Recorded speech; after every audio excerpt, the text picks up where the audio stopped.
Našou úlohou je dotvoriť obrázok podľa vzoru.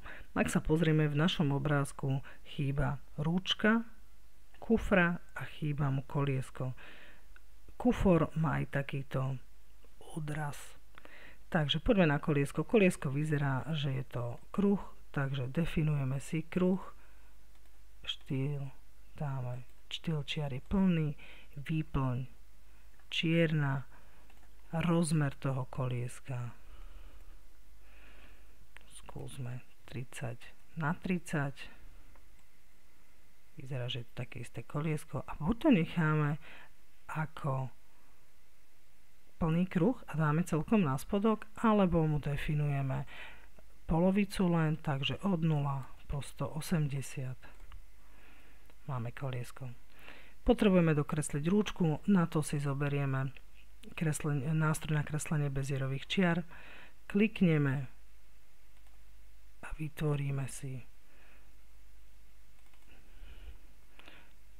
úsečku alebo lomenú čiaru, zoberieme výplň, zoberieme si nástroj na úpravu bodov, tento horný bod nastavíme do oblúka, nastavíme výšku a stačí nám v tomto našom prípade nastaviť dostatočne hrubú čiaru so zaoblením na koncu.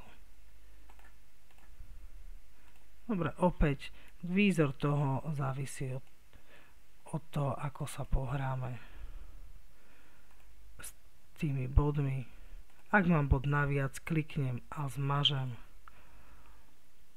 a ponastavujem tie body a vzdialenosti medzi nimi. Dobre, posledné, čo potrebujeme dorobiť, je tu na takýto tieň alebo odlesk. Opäť na to použijeme nástroj na vytváranie bezierových čiar. Takže klikáme tam, kde budeme mať zlomy.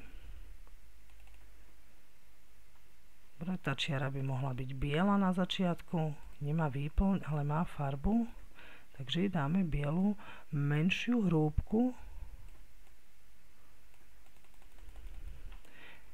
Upravíme uzly do oblúčika. Tento uzol takisto nech ide do oblúka.